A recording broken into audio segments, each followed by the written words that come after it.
Mais vous-même, quand vous étiez gosse, vous avez souffert de ça? Oui, mais pas tant que ça. La France est un pays où finalement, bon, bien sûr, il y a des difficultés quand on va chercher un logement, un emploi. Il y a parfois quelques, mais non, ça se construit avec le temps. C'est sûr que ceux qui sont responsables sont pas forcément ceux qui sont montrés du doigt. Le racisme est certainement aussi parfois instrumentalisé, entretenu. Moi, je dirais que pour répondre à la question sur l'humour, c'était important parce que je pense que j'ai toujours été. Il y avait une question tout à l'heure sur Monsieur Le Pen. J'ai peut-être été, et c'est peut-être le seul d'ailleurs, parce que c'était de bon ton de le faire, de franchir la limite de l'injure, une fois ou deux, pas beaucoup, parce que c'était pas mon registre. Parce que poussé par le système pour le faire, ça. Et en rencontrant l'homme aujourd'hui, je dois dire que non, je le regrette profondément, je m'en excuse parce que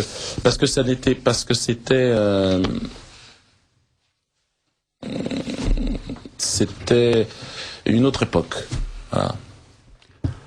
C'est quand même extraordinaire parce que... moi je suis scié, donc l'opportuniste Dieudonné, je suis mieux que scié, là. Il a des couilles au cul, je m'excuse de dire ça sur une radio catholique. Mais vraiment, chapeau. Des messages, Victoria? Oui. Alors, félicitations toujours à Serge Beketch d'avoir invité Monsieur Dieudonné et félicitations à Monsieur Dieudonné d'avoir eu le courage de se remettre en question. Avouer qu'on s'est trompé, c'est une preuve d'intelligence et d'ouverture d'esprit. Les gens de bonne volonté ne seront pas de trop en se serrant la main pour sauver la France. Un auditeur, pour pouvoir serrer la main d'un ancien ennemi,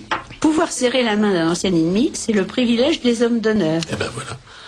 Ce que j'ai dit. Dieudonné au libre journal de Serge de Beketch, c'est énorme et symbolique. Les nationaux sont des nationaux, pas des gros bourrins racistes, nous dit un Lionel. Votre oncle, une question insidieuse, votre oncle de Bretagne plein d'humour ne s'appelle-t-il pas Jean-Jacques Perroni? C'est tout pour moi, pour le moment. C'est vrai qu'on parle du spectacle maintenant parce que... D'abord, la première question, est-ce que vous avez eu du mal à le monter cette fois-ci? Est-ce que vous avez eu du mal à trouver oui, le Zénith, quand même. Les producteurs, oui, les salles, etc. C'est vraiment, ça devient de plus en plus difficile. Le boycott et la censure se fait de ça continue, donc. C'est-à-dire que oui, même pour afficher, ça devient compliqué.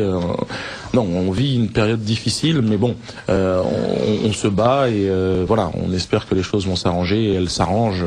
Donc je serai à ce Zénith. C'est sûr que dès que j'ai l'occasion de le rappeler, c'est le 18 décembre et c'est vrai que c'est difficile de remplir une salle de 5000 personnes, surtout un lundi.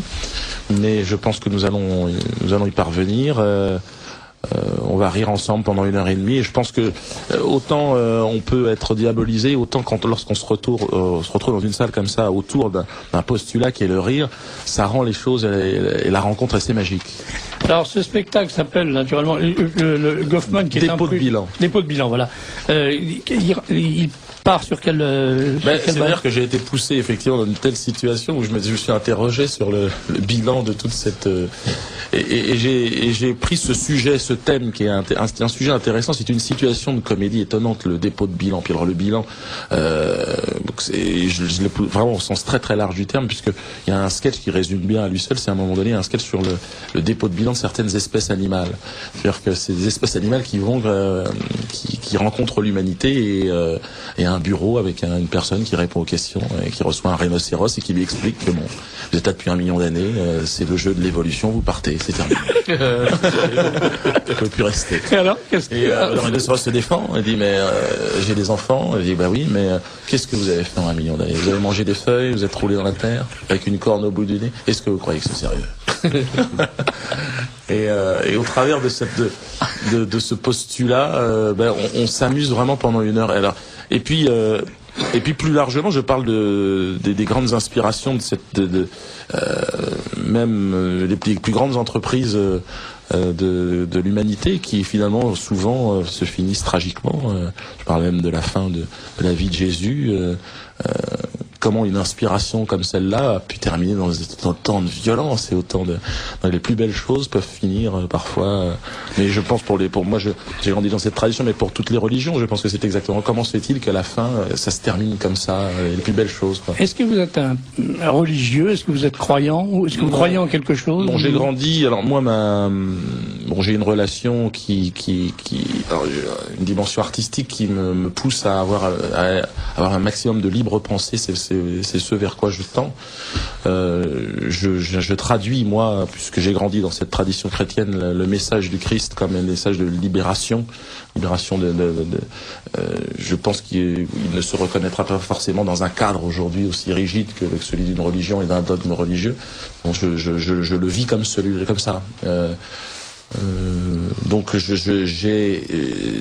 ma culture est une culture chrétienne, c'est évident, mais ma perspective, c'est vraiment, elle est universelle et qu'elle se veut en dehors de ma conscience. Je pense pas pouvoir envisager même à la fin de mes jours, ce que cette immensité représente. Dieudonné, sur Radio Courtoisie, chez Serge de Bekech, pour 10 minutes encore. Donc je vous propose, Serge, de donner 3 derniers messages pour que la conclusion quand même vous appartienne à vous et à votre invité, dont 2 très désagréables. Et je pense que c'est important de lire les messages désagréables. Oui. Bon, on en a balancé beaucoup, qui étaient grossiers, qui étaient trop désagréables, qui étaient gênants, mais parce que nous-mêmes, on est un trop... qui était carrément insultant, donc il ne faut pas charrier non plus. On en a tout le temps. Voilà. Enfin, c'est pas les idiots habituels.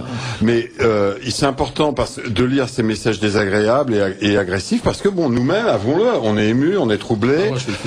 Moi, je suis en un quart d'heure, un homme que j'avais aimé haïr pendant tant d'années me désoriente complètement.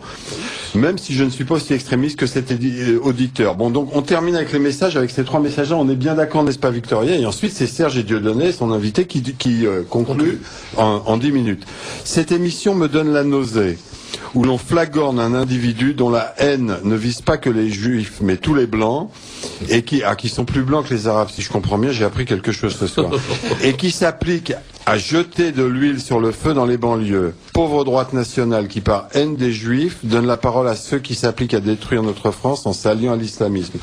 Deuxième message, allez, encore un message méchant, je garde le gentil pour la fin. Monsieur Dieudonné se moque dans ses sketchs des chrétiens et des juifs, mais jamais des islamistes. Donc le plaidoyer de Monsieur de Bekech en faveur de cet humoriste ne me convainc pas. Dernier message, complètement d'accord. Alors on tourne à 180%, complètement d'accord avec Serge de Bekech. Dieudonné a beaucoup de courage et c'est un homme libre. Maintenant, débrouillez-vous. Mais c'est vrai que vous n'avez jamais fait de sketch sur les islamistes? Je vais même vous dire que l'un des sketchs qui a été le plus facile à jouer sur France Télévisions, c'est un sketch sur le Mollah Jean-Christophe. Oui, c'est ça, bien sûr. Le briefing technique des attentats du 11 septembre. Excellent d'ailleurs. Oui, où je m'interrogeais sur cette promesse faite à ces pauvres gens, aux 1000 vierges. Et partant de cette promesse des 1000 vierges, je me disais mais comment on a pu livrer une telle promesse? Comment Et je me suis interrogé sur un personnage qui était le Mollah Jean-Christophe qui faisait le briefing technique et qui promettait à un moment donné dans son discours 1000 vierges. Et il y a un des kamikazes qui disait mais on pourrait pas avoir des garçons. Et alors là ça crée un doute. Alors non, pour dire que c'était pas forcément politiquement très correct et ça avait une petite polémique, mais bon, ça n'avait pas. C'est ça. Donc ce message était nul et non avoué. Oui, je sais pas pourquoi vous nous en avez infligé à la lecture, mon cher Goffman. Maintenant je le sais. C'était pour avoir une réponse. Ben voilà, on a la réponse. Moi qui ai vu tous les spectacles depuis le début, je te l'aurais dit. Ah oui. J'avais retenu le Mollah Jean-Christophe. Ah oui, ça je... Donc revenons au spectacle qui se passe. Les messages continuent à pleuvoir, mais on a dit que c'était fini. Arrêtez, on n'en peut plus. On n'a pas la place. Revenons donc au Zénith. Ça se passe à partir de quand? Alors c'est le 18 décembre, c'est une soirée spéciale. C'est vrai que c'est très difficile et très lourd à produire, mais on tenait à le faire parce que c'est vrai que malgré le boycott, alors je joue dans une petite salle. En règle générale, c'est le théâtre de la Main d'Or. J'y serai d'ailleurs la semaine prochaine, mais pour un autre spectacle qui démarre, là, une sorte de best-of de tous les sketchs que j'ai pu faire. Mais le 18, c'est vrai que c'est une soirée importante. Et face au boycott, c'est vrai que la mobilisation est difficile à organiser, parce que les gens ne sont pas au courant. Mais en tout cas, ce qui sera étonnant, et vous êtes invités, tous ceux qui sont ici, à venir, vous allez voir le mélange qu'il y a dans cette salle, et c'est ça qui est étonnant, et c'est à mon avis intéressant qu'en France, aujourd'hui, il puisse y avoir comme ça des dynamiques, je ne suis pas le seul évidemment, mais des dynamiques de réconciliation nationale. Et arrêtons de diaboliser les uns et les autres. Il y a dans les quartiers, dans les cités, des jeunes gens qui sont prêts vraiment à serrer la main à des gens du Front National, et c'est exactement... Et je ne comprends pas qu'il y ait eu cette diabolisation de part et d'autre, et qu'on se soit servi encore une fois de ces jeunes, pour beaucoup souvent, de ces jeunes de banlieue comme des tirailleurs sénégalais face à qui un diable montré comme... C'est pour ça que je pense que cette instrumentalisation du racisme a causé des torts en fait à tout le monde. Moi, je remarque une chose, c'est que au moins 4 fois au cours de votre intervention, là, depuis presque 1 heure, vous avez insisté sur cet aspect de la question, c'est-à-dire sur le fait qu'on est dans une situation qui est, vous dites pré-révolutionnaire ou pré-conflictuelle, gravement pré-conflictuelle, et que il suffit d'observer ce qui se passe pour voir que il y a des gens qui ont tout à fait intérêt à ça, et qui poussent à ce genre de choses. Tout à fait. Je crois que ce qui s'est passé porte de Saint-Cloud, ça fait partie de ce cirque-là. Maintenant, pourquoi ils le font? Il y a certainement plusieurs raisons. Il y a certainement une raison plus forte que toutes les autres, c'est la situation électorale, enfin la situation préélectorale. Et c'est évident que les gens qui tiennent le pouvoir aujourd'hui, ils ont tout à fait intérêt à ce que l'agitation soit telle que les urnes soient l'expression de la peur. Et qu'on se retourne vers ceux qui sont au pouvoir. Et ben voilà, on change pas le cheval au milieu de la bataille. Et donc, je crois que cette espèce d'excitation permanente des communautés les unes contre les autres, elle a pour objectif d'amener les gens à se conduire d'une façon sage. Hein. C'est pas le moment de voter Le Pen, vous comprenez, ou c'est pas le moment de voter qui que ce soit d'autre. D'ailleurs, mais pour ce qui concerne les autres, ça me viendrait pas à l'idée. Mais voilà. Mais, Le Pen ou rien. Une question encore, non pas de politique, mais d'actualité. Vous aviez effectivement fait miroiter le projet d'une candidature, et puis vous avez renoncé assez vite. Quand Coluche a fait la même chose il y a quelques années, on avait dit que Coluche avait été menacé, qu'il avait eu peur, et qu'il avait renoncé à cause des menaces qui étaient proférées contre lui. Est-ce que vous avez eu des menaces, vous? Moi, j'ai eu pas mal de menaces, des agressions même physiques, puisque je me suis fait agresser au mois d'octobre avec mes enfants. Enfin, encore une fois, par respect pour tous ceux qui se battent et qui se sont battus. Bon, ça va, tout s'est bien passé. Et je veux pas jouer les victimes. C'est pas mon genre. Mais c'est clair que les pressions étaient énormes. Et et j'avais envie de recentrer mon énergie sur le spectacle, parce que je pense que c'est ce métier qui me plaît, et c'est ce que j'ai envie de faire, et c'est comme ça que je pensais être le plus efficace, d'autant que la collecte des 500 signatures, c'est vraiment le parcours du combattant.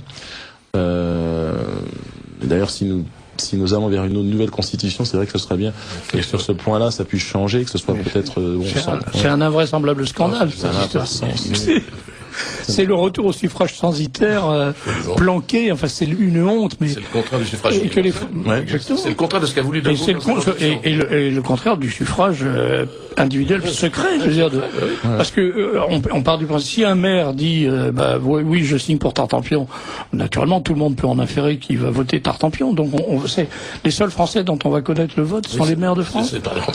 C'est de la folie leur truc. Et qu'il n'y ait pas un Français qui se dresse contre ça autrement que par le verbe. Enfin, moi, je sais pas. Il y a des moments où je trouve qu'il faudrait quand même sortir les fourches. J'ai dit les fourches, j'ai pas dit les fusils. Vous avez remarqué. Hein. Non, mais je pense qu'on est nombreux aujourd'hui en France à avoir le sentiment d'une grande profonde trahison. Et à gauche, une profonde trahison, notamment dans certains quartiers où cette instrumentalisation du racisme, cet épouvantail de Le Pen, ça a tenu très fort jusqu'en 2002, là où ils ont réussi une mobilisation exceptionnelle. Mais qu'est-ce qui s'est passé depuis, et depuis ça a été mais c'est une piste de bobsleigh la descente. Là ils sont descendus jusqu'à où, et nous verrons bien, mais en tout cas le manque de remise en question après ce non à la Constitution européenne, enfin ce manque de conscience que le peuple grandit, vieillit, et il y a une maturité qui est en train d'arriver, et je ne sais pas si on peut parler de génie populaire ou de génie français, mais il se passe quelque chose qui leur échappe.